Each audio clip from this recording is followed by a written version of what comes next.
Hello YouTube!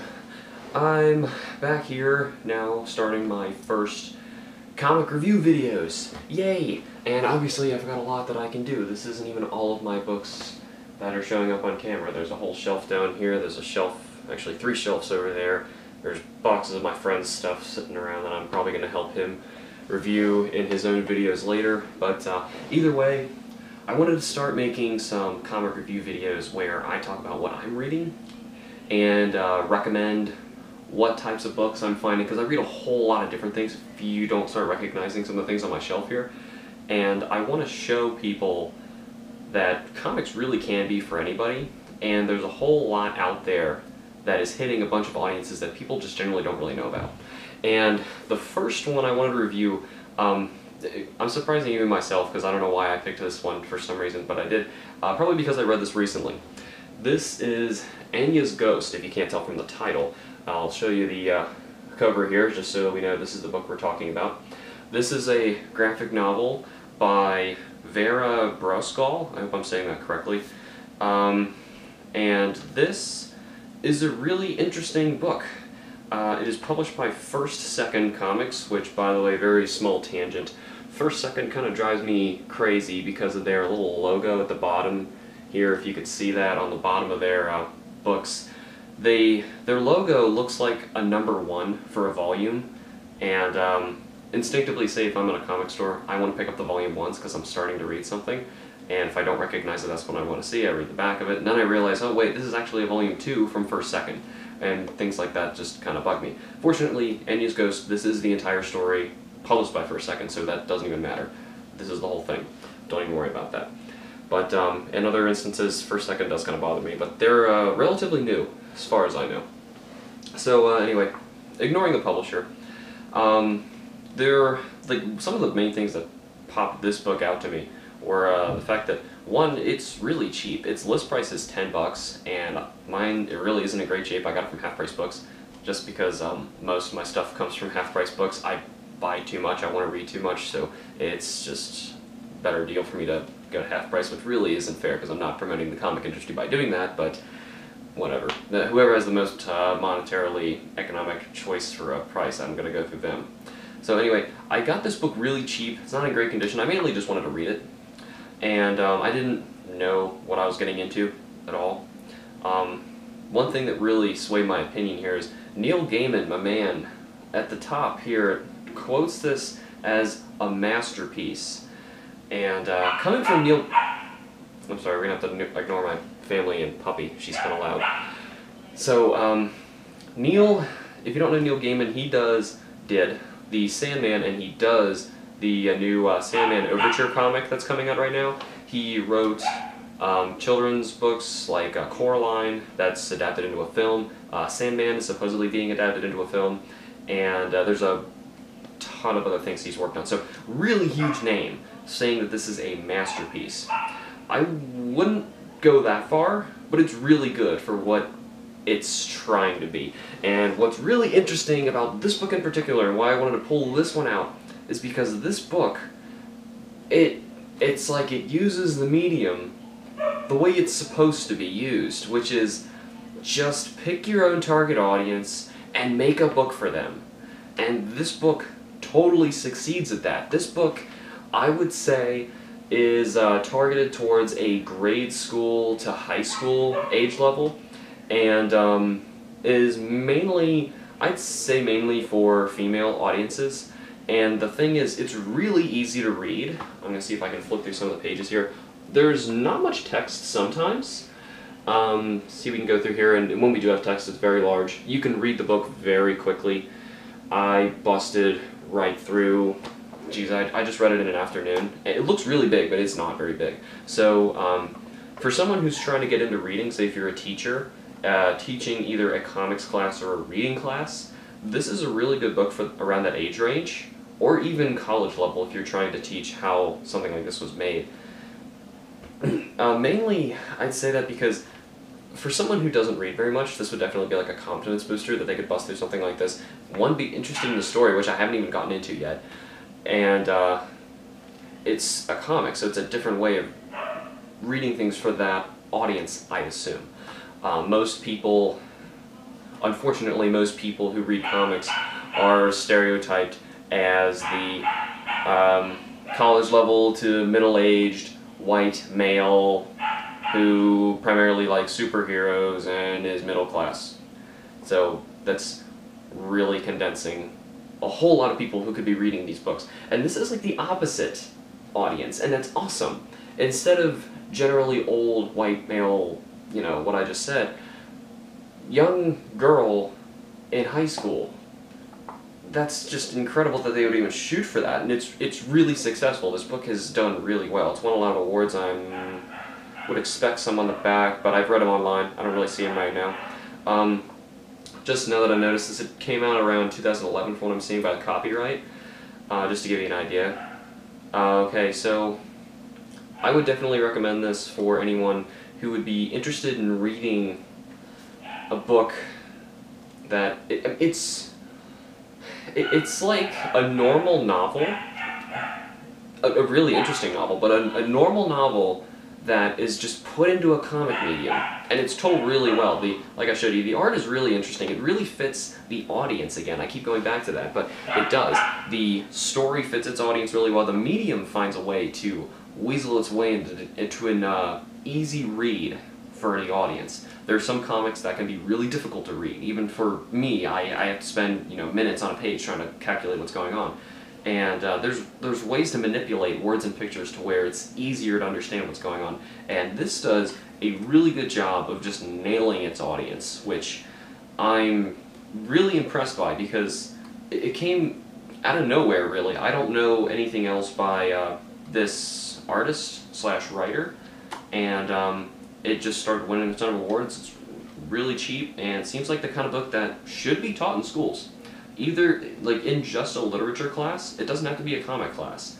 This is a really good book.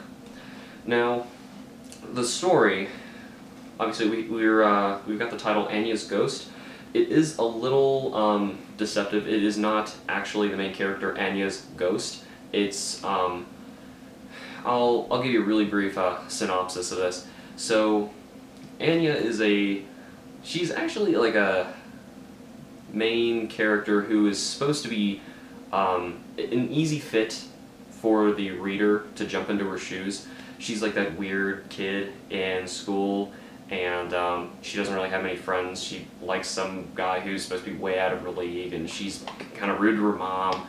And throughout the story, she goes through personality changes through meeting this ghost, who, even though there is a possessive, it is not actually her, the ghost of her is not her ghost, it is another ghost. It's a friend who she meets through some freak accident. And she is the only person who can see this ghost for a while. There's weird things that happen eventually, but she's develops a friendship with this ghost, and the ghost and her kind of share similar problems. Like, they want to be like everybody else. The ghost kind of wants to be real again, so she does all she can to make Anya get what she wants in reality, and eventually Anya learns that that really didn't give her what she wanted, or what she thought she wanted she didn't really want, and the same thing happens for the ghost. And their personalities eventually, they start switching places. And it's really interesting, because about halfway through, you start realizing there's something really weird going on with this ghost, and Anya starts looking up a lot of information, trying to figure out about this ghost behind her back. And what she finds out is really interesting. There's a pretty cool ending to this book and how it twists around, but the personality twist to this is done really well for such a really quick book. I say it's a quick book, but I hold it up. It looks very fat, but it's not. You can read this very quickly. Like I said, it would be a huge confidence booster for someone who is kind of intimidated by reading a large book. This looks like, if this was a novel, this would take you a very long time to read all that. But since it's a graphic novel, most of these pages I'm flipping through have very little dialogue or lots of illustrations. Actually, the more I flip back in here, I don't want to flip back too far so that you don't catch any of the pages later. They go by really quickly. You bust through this book. It really surprised me Like I said, I got it from half price, not expecting much, half of $10. You know, it would have been just 5 there, and I was like, I guess I'll give it a shot. I mean, Neil Gaiman says it's a masterpiece, which it's really good, but I wouldn't say it's a masterpiece. A masterpiece is like really hard to claim what that actually is, but you know, if you're trying to say, for as good as this book could have been for its audience, yeah, I think he's right. This is about as good as it could have possibly been for that audience. I don't know what you could ever do to this book to make it any better. Actually, you know, there's only one itty-bitty stupid little quirk I have about the book, and honestly, people would probably not notice it. This is just me because I make comics. There are some pages, primarily I remember them being later in the book, where you can start seeing pixels of the inks. Say if the inker had finished a page, scanned it into Photoshop, did some edits, did the grayscale, or if the grayscale was done physically, it doesn't really matter. But either way, when it was scanned in, you could see pixels in the line art. It looks a little jittery. Kind of, the only reason that kind of bothered me, normally it doesn't, the only reason it kind of bothered me is because this art is really fluid and is supposed to reflect, especially this cover too, it's very fluid, but to reflect the nature of the story, of the personalities, and everything's kind of loose, and it's like the art is reflecting the ideas that are being portrayed, and when that's slightly interrupted by jittery pixels, it's one of those things that just kind of bothers me.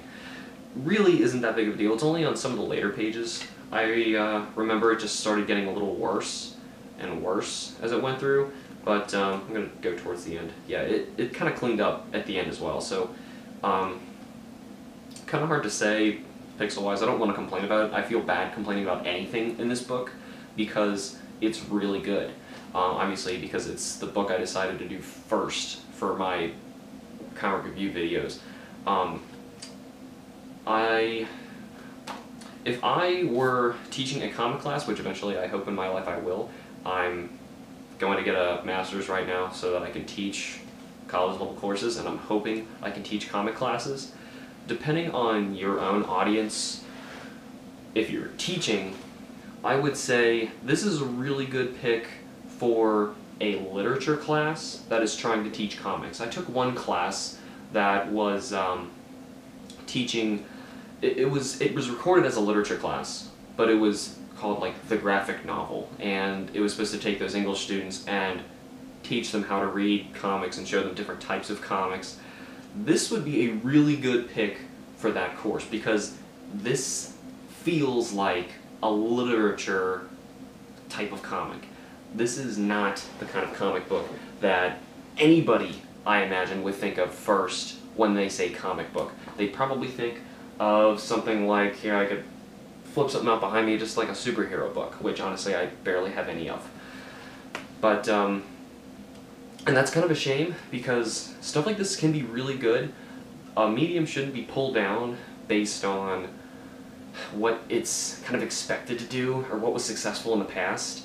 I say to some people a lot, it's like, imagine if the original like 3 television shows that were on when TV was first starting were all about food, and eventually TV was primarily just about watching people cook or food, different types of food. I know there's a whole food channel, but imagine if there was nothing but food.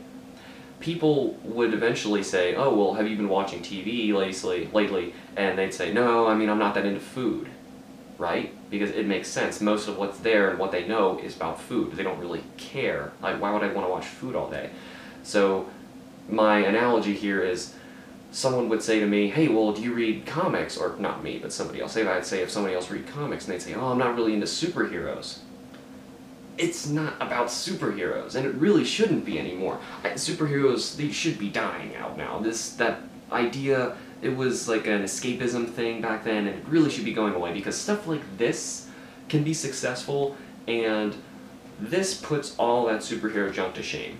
Now, it's not all junk. Some of it's really good. I can review some of it later, but stuff like this are why I still have a lot of hope for this medium, and I think comics are going in the right direction with books like that.